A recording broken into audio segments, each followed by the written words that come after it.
Hello, guys. Welcome. Come in, come in. Happy Wednesday night to everybody. I hope you're doing great. If you're here in North Carolina, we've got a lot of storms. So if I've got some spotty connection here, we'll know why.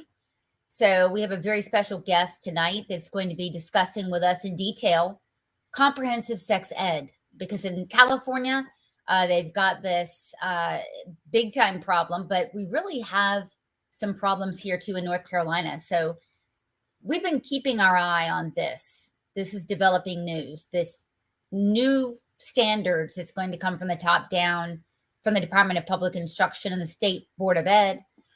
There's an LGBTQ activist who is kind of running this show at DPI, who's going to be helping rewrite the sex ed curriculum.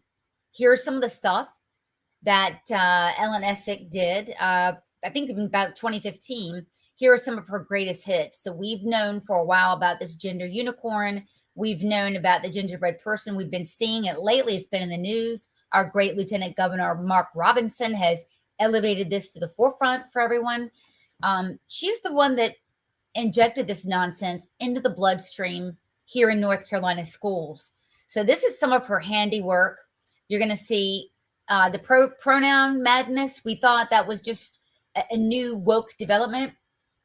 Ellen Essick, who now sits at the DPI, she was doing this stuff back in 2015 before it was cool. This is absolutely patently ridiculous. The suggestion that because a little boy, guys, who looks like he's 2 or 3 there, plays with a doll, he might be gay, or let's go ahead and transition him. Somebody like this, I think we can all agree, didn't belong anywhere near rewriting the sex ed curriculum. The restroom nonsense, that's crazy. Changing official records. We know now that North Carolina is, that we know of, the first state in the union to go ahead and drastically change the official school records, that if a kid goes in, they can put up another name that's not legally assigned to them and change their gender, maybe not, without parental consent or knowledge. So all this is going on. So this interview tonight is very important because comprehensive sex ed is best explained by an expert. And I'd say best explained, but Kelly, you're going to come on here and really scare the hell out of everybody. How are you? I'm doing well. Went mountain biking today with my kids. It was fun. Well, in this business, you have to do that. You've got to get away from this because this stuff can be so overwhelming, which leads me into the story of when we met for the first time. It was over a year ago now. And we met with my friend Aaron Alexander introducing us. And we had maybe a 2-hour conversation that night. I couldn't sleep all night. We were comparing notes about California and North Carolina and how similar they were in all the wrong ways. Right. Yeah. And the massive amount of indoctrination is coming at us in every direction. It's like a never-ending abyss that is one thing after another. And comprehensive sexuality education first started to be understood by parents in California 2 years after it had been passed. So that was 2018. It became law here in 2016. And as a friend of mine likes to say, comprehensive sexuality education isn't usually brought into a district or a state by desire. It's always by a mandate, because nobody in their right mind would force this or want this for kids. It has to be forced. And so through the passage of the California Healthy Youth Act, and I think I even saw that in your article, that phrase, healthy youth or healthy school, that's a big phrase too, because what happened here is they really branded their bill for comprehensive sexuality education as this California Healthy Youth Act. So they're rebranding what health even means and redefining it. So let me give the background. Let me give the background here in North Carolina. So in North Carolina, abstinence must be taught, but there's a caveat, also prevention. So one cancels out the other. So constitutionally speaking, a sound basic education is the standard here in North Carolina for what is offered inside of and education, like the guts of it. What is it? So nowhere we find, obviously, in the Constitution where it should be taught. So these guys know what they're doing. They brand this way for safe school. So they're doing the sex ed, the far extreme stuff, the LGBTQ stuff, the queer theory under something called anti-bullying. The ironic thing, though, Kelly, is the budget that's appropriated for bullying, it's not actually used for this. It's the federal money that's used for this. But I don't want to blow up all the listeners out there. So what we have is comprehensive sex ed. I mean, that was a battle royale. I may quote the year wrong. I think it was about 2014 here, where these activists pushed comprehensive sex ed, which, by the way, guys, it includes porn literacy. That's the centerpiece of it. It includes K through 12, introduction of sexuality, and pleasure is the centerpiece. K through 12. And Kelly, if I'm not mistaken, in every single academic domain. Is that right? Yes, they're really pushing this everywhere. The goal is to mandate this nationwide in K through 12. And it really got, it took off really at the United Nations with the International Planned Parenthood Federation, and their founding documents lay out everything that they plan to do. But their key components include pleasure, sexual rights, and what they call sexual citizenship. And it is absolutely graphic. This idea that it is focused on pleasure, they're actually promoting that in the name of health and us wanting to encourage kids to be healthy, that we have to teach pleasure.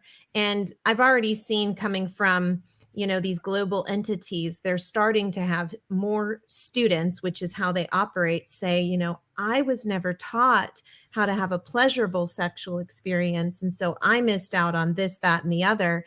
And they often set things up that they're already planning to do this way. But the content is incredibly graphic. I mean, this right here, beyond magenta. What the hell is this? A 6-year-old? Right. So this book has been in the school libraries. It's been recommended, and especially for 9th to 12th grades. But it says, I was sexually mature right there. And you can see that whole quote. What I mean by sexually mature is that I knew about sex from 6 up. So when they say 6 up, they're talking about age 6. I used to kiss other guys in my neighborhood, make out with them, and perform oral sex on them. I really liked it. And it gets into continued detail. And they never, ever say this is severely wrong. That this is, they want, in the ideology of sex positive teaching and the discussion of pleasure, they don't want to say, they don't even want boundaries. They want to push the boundaries. And that's exactly what that book does, and so many others, and the curriculum. So we have tonight, Janet is in the audience. She is our North Carolina resident expert in comprehensive sex ed. I'm glad that she could join us. And she's been on this for a very long time. We've got some soldiers here who, Janet, as well as I do, we've got to educate the rest of the population here in North Carolina, not just the parents, but the grandparents. Look, you show this kind of material to anyone, and unless they have a mental disorder, they're not going to like it. Kelly, I have to tell you a true story. One day, I had a school board candidate on, and we were discussing keeping gender changes secret from the parents. Well, the next day, I had a ton of teachers during the day when they're supposed to be teaching, mad and irate that I was doing that. And most of them were males. Most of them were males who were so upset they had to hit me up on Facebook while they're supposed to be working. And a couple of them were advocating for comprehensive sex ed. So, I'm not sitting here suggesting that, all male teachers who are promoting this stuff are perverts. But hey, if comprehensive sex ed comes in, the centerpiece of grooming is using peppering up your victims in the name of education. I don't know. It seems like it would be a good way to do it. Yeah, it's disgusting and shocking. I mean, one of the books I remember when I went to the library, because after this, what we call in short CSE had passed here, we were then seeing the Department of Ed in California was updating the health framework. So the books that they recommended, one was a book by Heather Karina of the website Scarletine, and it's called SEX. And it says it's the all you need to know guide to get you through your teens and 20s. So originally, Heather Karina's book was recommended for 9th to 12th graders as a school-wide read. Well, it was very interesting what happened because at the Department of Education, they removed it from the health framework. But then just a year and a half ago, I met a student whose entire health class in California was based on this book. And the book discusses in depth the topics of BDSM. It says, what is it? How do I do it? And it also talks about all of the slang terminology for fisting, for deeper manual sex. Oh, wow. Okay. Yeah. Yeah. Blood play, all these graphic. Wow. So what you're looking at, again, this came from Kelly. This is in California and other places. Janet pointed out, North Carolina has it too. K through 12 curriculum. Do not kid yourself, guys, and say, well, it's only done in certain grades. And that's not true. In fact, the surveys here, what was preparing the battlefield, if you will, these surveys were given in school to middle schoolers as young as 11 years old. We're asking the most outrageous questions. By the way, Kelly, parents were told, hey, give us permission. We're going to be asking your child about abstinence. Nothing could have been further from the truth. And to your point, they're using these surveys to say, hey, gee, not enough sex talk is going on at home. The government has to take over for you. This is nuts. I mean, I'm a pretty modest person. This is embarrassing the hell out of me.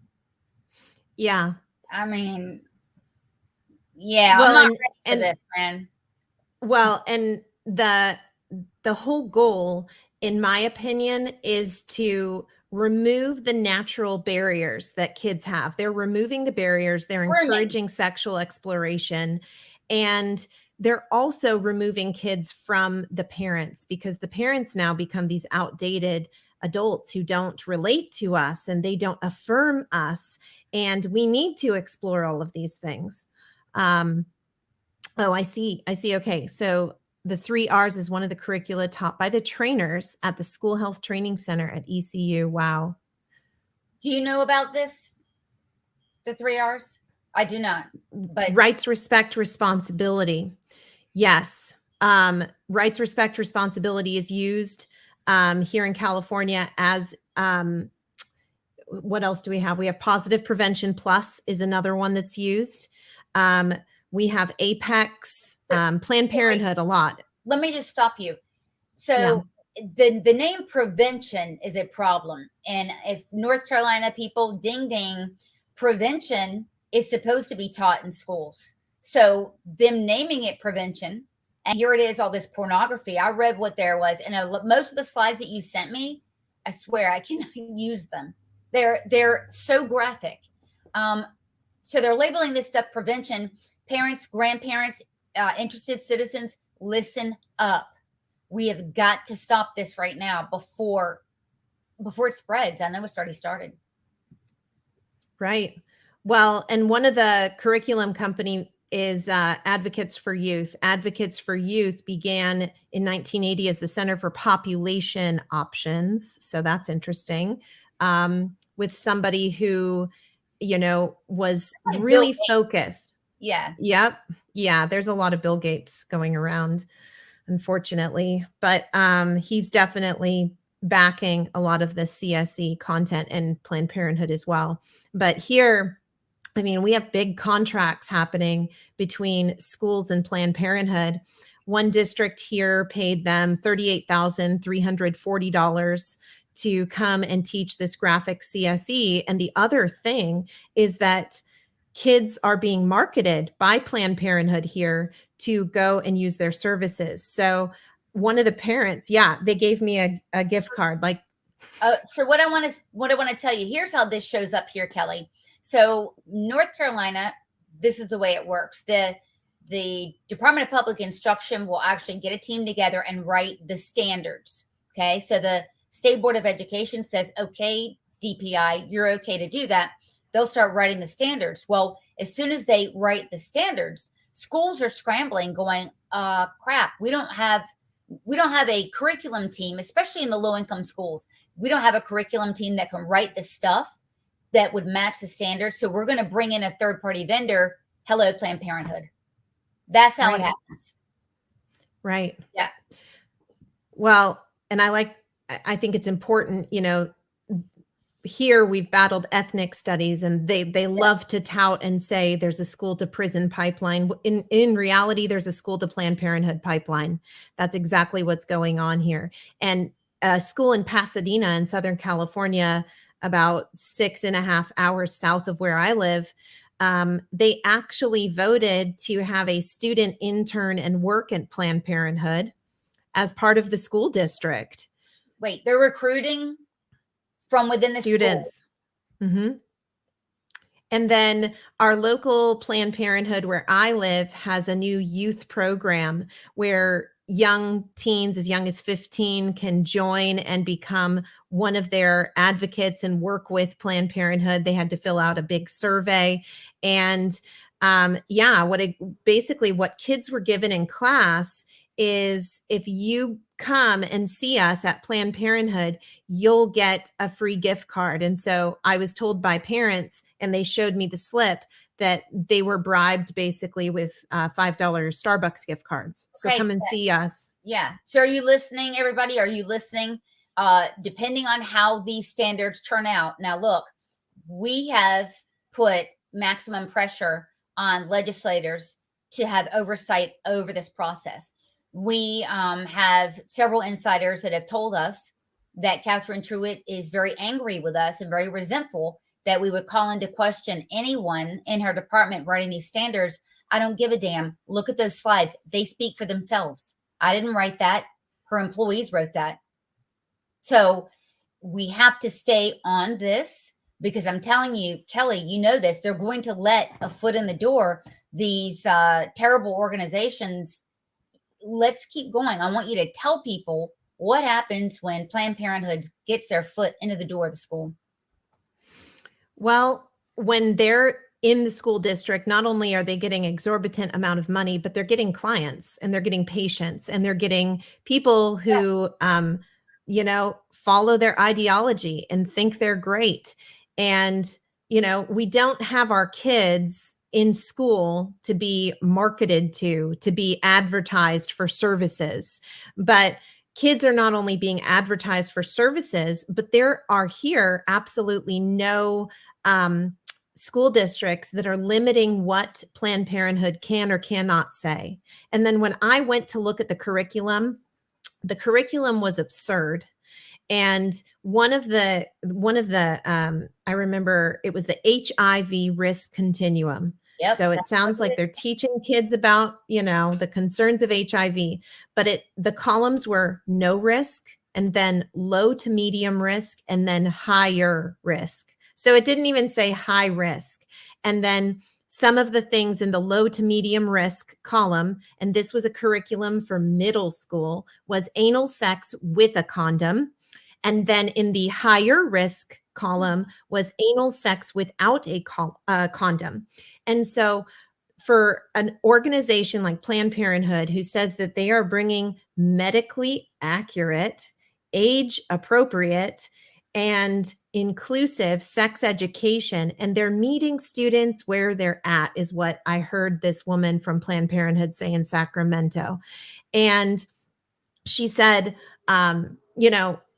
basically that students have been surveyed. And so, are we going to, they're already asking these questions. So are we going to meet them where they're at, or are we going to just, whatever? But all this to say, what are the scientific, medically accurate measures for low to medium risk, or, no risk, low to medium risk? And then what does higher even mean? There's nothing medically accurate or medically complete or scientific to that. It's just a bunch of nonsense. And so we should want better for our kids, and we should absolutely look and see the curriculum. But for example, that Heather Karina book that I mentioned earlier, here the State Department of Ed said that they were taking it out of the health framework. And then I meet this student whose entire health class was based on that book. She said the books were lined up on the shelf. So it wasn't like the teacher had one copy. She had tens and tens of copies of Heather Karina's SEX book. And, this student talked with me about how the teacher would, for inclusivity and to make the students feel, welcomed, would talk with the kids about the teacher's sexual preferences What? and open marriage and all kinds of unbelievable, shocking stuff. So what is happening in the schools is our kids are absolutely being introduced to ideas that they may not be accessing. This idea that every single 100% kid is just every single kid in school is looking at porn is not true. And the idea that it needs to be introduced, most of these organizations that push a lot of this content, for example, there's a writer of the book Sex is a Funny Word, Corey. He used to own a sex toy shop. Heather Karina has been interviewed for Playboy magazine. We've got the SECUS organization that's very much pushing comprehensive sexuality education. They recently had, I believe it's Red, Wine, and Blue group on, a representative from that group with them. But SECUS had a series of webinars that they held. And one of the guests on that webinar that they held had been a speaker at an adult film conference in Las Vegas several years in a row. Another thing about the SECUS organization is that when they hosted these webinars, at least one of such webinars was stated to be for students as well. And they started each webinar with an opening that said it was sponsored by B-Vibe, which is a sex toy company. So again, it's unbelievable the content that we're seeing. Yeah. No, this is this is crazy. I'm going to, guys, I'm going to go ahead and walk you through exactly what was on this this survey. We reported on this, gosh, close to a year ago, something like that. But I'm going to just show you these questions. This is for middle school. Middle school, I mean, I've got a middle schooler. She's 11. We don't talk about this stuff, but this is what they're asking here, and they're building up the demand. So you'll see here, when you have questions about HIV, AIDS, who do you talk to? Right? Parent, teacher, etc. Not sure. Give them a lot of options. In other words, they're building up the demand because they're going to say, not enough people to have anyone to talk to, right? That's what they're doing. Have your parents ever talked? This second question: have your parents ever talked to you about what happens to birds and bees? Now, Kelly, and I know they're going to say, hey, guess what? There's not enough chitter chatter about sex going on at home. Here we go. Have you ever had sexual intercourse? Next 4 questions ask you about body weight. So, okay, wow, that give me, they're asking about AIDS, abstaining. Have you ever been taught about that? So, but they go on here. They're going to go on and ask, you get the idea, right, Kelly? Let me keep searching for this. Right. Well, and we have a similar survey here. It's called the California Healthy Kids Survey, and it asks a lot of those same intrusive questions.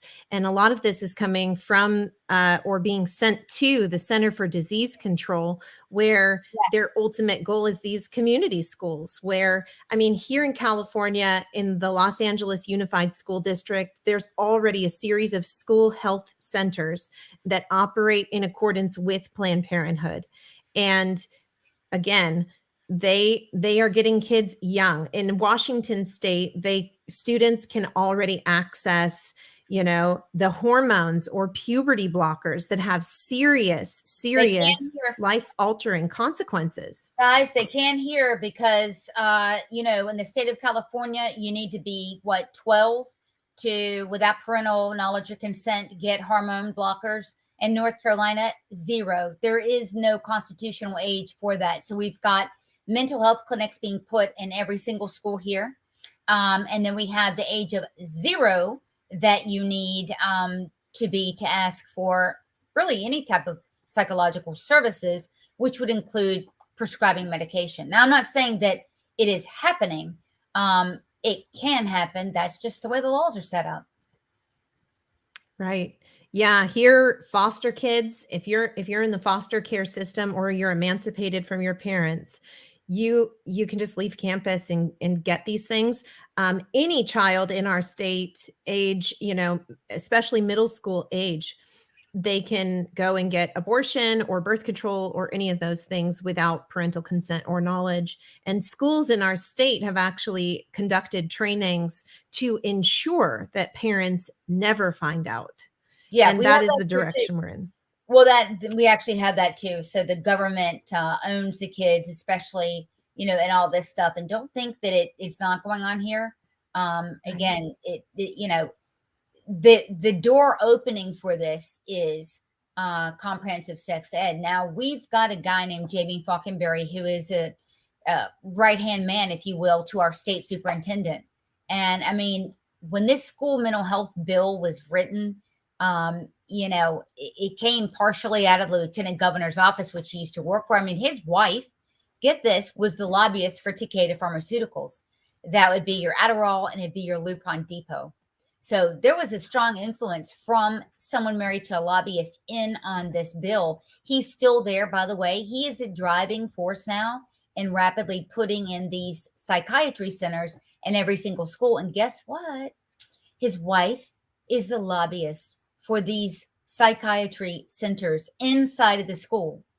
That is what Catherine Truitt has in her office right now. So we've got a direct line with a profit motive, and using our children, essentially being a pariah on our children. Terrible stuff. Yeah. Catherine needs to get.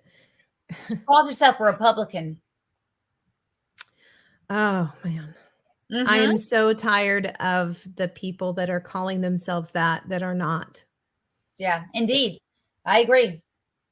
Yeah. I agree. But look, when people are lining their pockets on the backs of our children, we have a serious problem. And a lot of people should know better. We cannot have the age of 0 that children can get medical treatment, or specifically psychiatric treatment, which gender dysphoria qualifies for, without parental knowledge or consent. I mean, when you and I, we first had our conversation, we talked for a couple hours, and then I called you back maybe the week after. I'm like, oh my God, it's happening here. And there's no bottom to it, right? There's no age limit. So. Yeah. Well, and that's what they want. They want full and complete control, and they want a complete erosion of parents. And they're going to go about this through mental health, through all kinds of funding modes, and definitely through comprehensive sexuality education. And if they can't get comprehensive sexuality education into the schools one way, then they're going to work it in through these community healthy schools and the health centers and all of that. And, I remember watching this webinar from the Future of Sex Education group, and this woman stated that sexual activity begins at birth. I mean, it's unbelievable, the beliefs that they have. I mean, and it's well, Kelly, let's go back to that picture of the little 2-year-old toddler feeding a baby with an imaginary bottle or what have you. And that's trans. I mean, you're right. There is no age limit. I mean, that is an insinuation that a child is a sexual being by definition.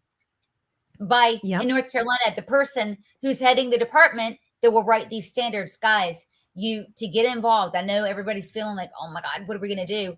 I mean, look, contacting your legislator and letting them know is the best way to do that. We're having elections now, or pre-elections. You need to ask whoever you're going to vote for, hey, listen, what are you going to do to provide oversight over the Department of Public Instruction as they're writing these sex ed standards? You need to ask them outright. Yeah. People need to be confronted with the reality of what this is. And sometimes that's hard because, I mean, even here, when we tried to share some of the content in the books and literature and curriculum, Facebook back in 2019 was lapping us with, Yeah. We had to remove your post because it had sensitive content. So, well, if it's sensitive for social media, why is it okay for our children in school? It shouldn't be. Yeah. Yeah. And it's not. Right. We know that it's not. I'll never forget our great Lieutenant Governor Mark Robinson here was having a press conference, and he showed multiple pictures of the stuff that's in the library. Kelly, you and I know if it's in the library, that's to soften everything up to put it in class. But he was, putting these pictures out there. You know what they are. I've shown you. We've seen them. And then the news media had to block it out. And it was so funny because they said, yeah, Mark Robinson alleges that this stuff was age inappropriate or pornography. And they themselves had to block it out. So where's the alleging? Exactly.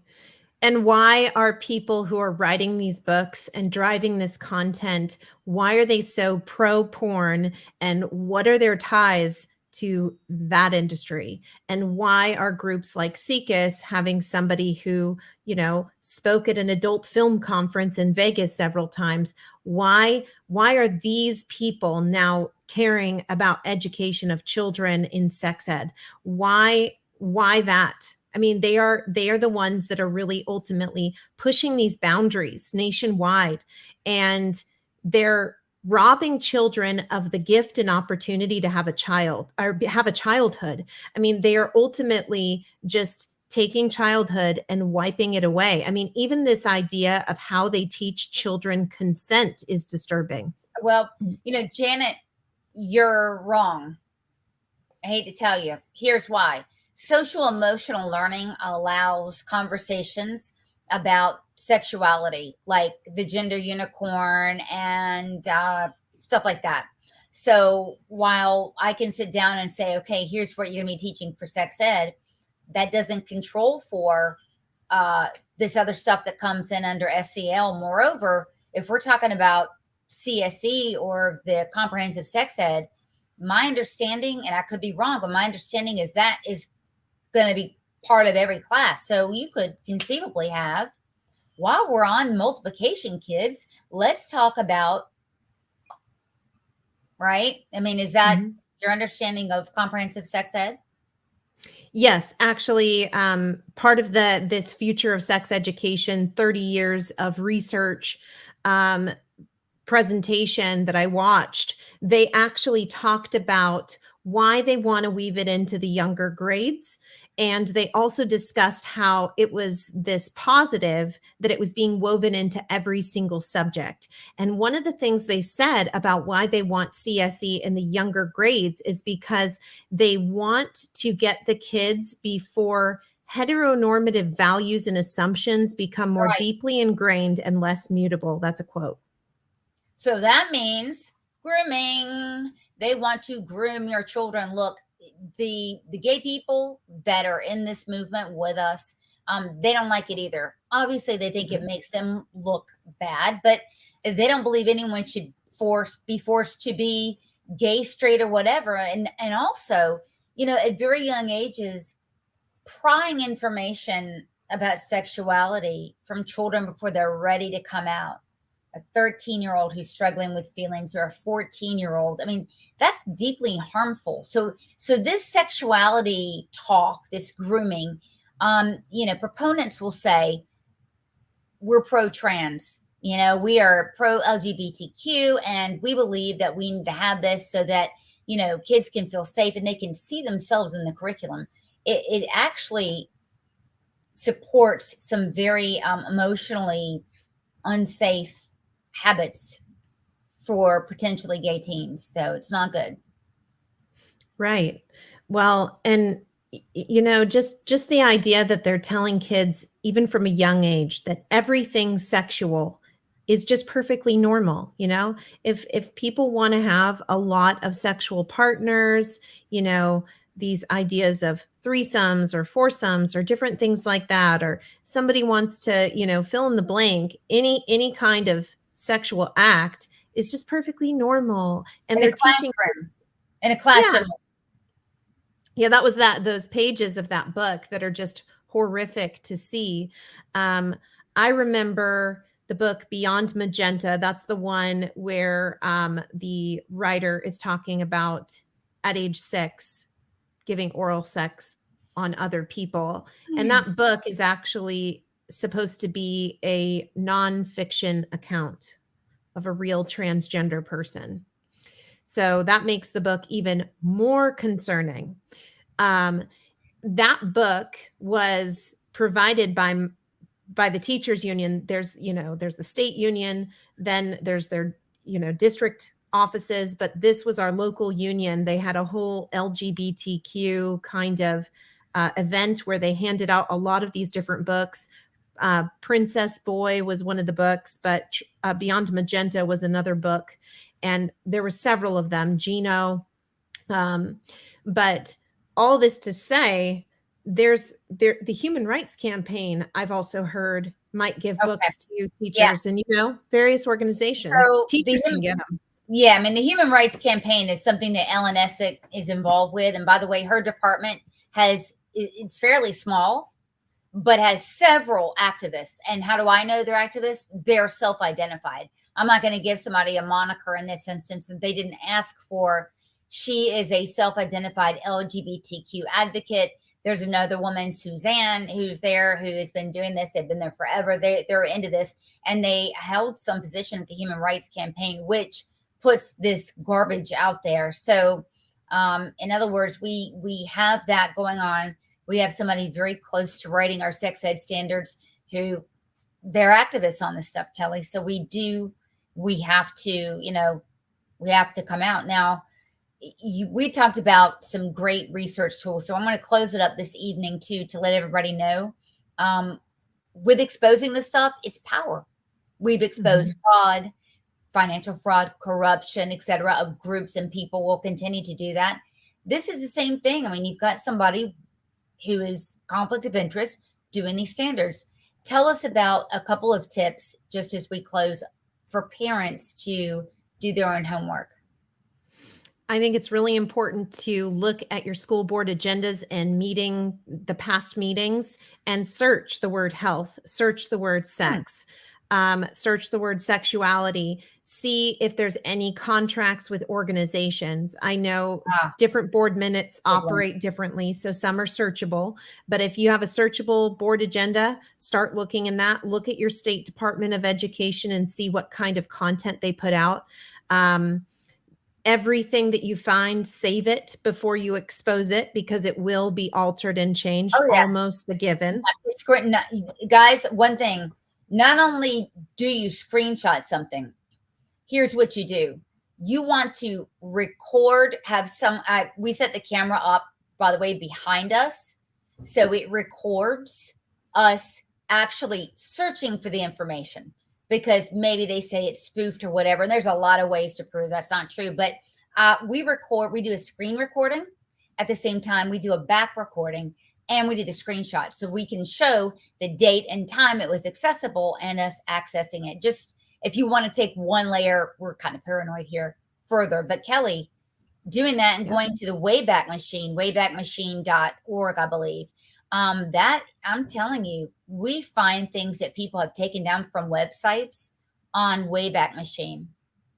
That's great. And I also think too, especially for this subject, looking into the United Nations and UNESCO and the International Planned Parenthood Federation. One of the places I started exploring when I was learning about CSE in California, I wanted to know, okay, where are they having already that full political freedom to establish the agenda that they have? And I started looking into Planned Parenthood Toronto and their affiliated Teen Health Source and the materials there, which are graphic and shocking. Originally, a lot of the content, it would say the ages on it. They've since changed that age range, which was including younger teen ages.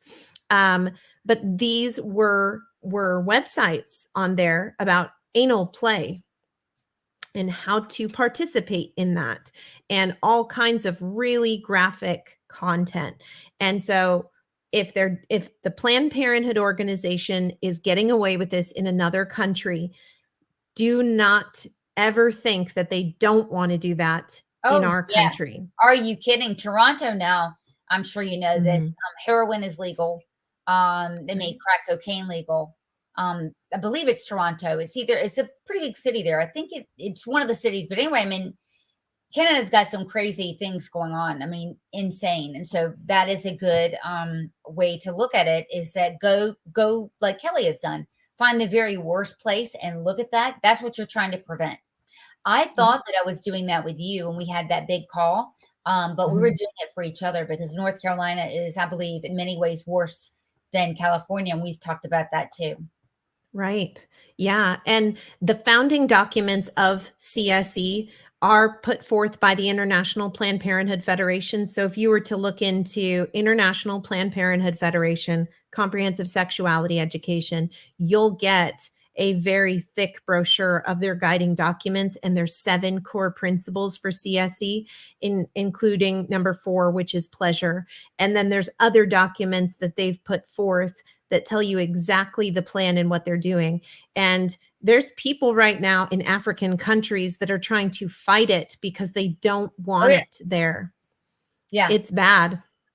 Yeah, absolutely. I mean, we don't want it here either. That's why Mhm. we have to open our eyes. And Janet, like you said, we cannot have comprehensive sex ed here. We've got a superintendent who is willing to be dishonest in order to just have everything status quo. And we've got, a lot of times legislators in the dark about what's going on. We have to turn on the light for them. They have to know, especially because it's election season. That gives us a great pretext for asking questions and training our legislators what we want them to do. So, Kelly, thank you for coming on tonight. And yeah, we got to stay on this, and we'll have you on again. Like I said, pardon us. I mean, we were going to have a slideshow tonight. Literally, 3/4 of the stuff you sent me can't put it on, or we're going to get bounced. Yeah, I totally understand. It's bad.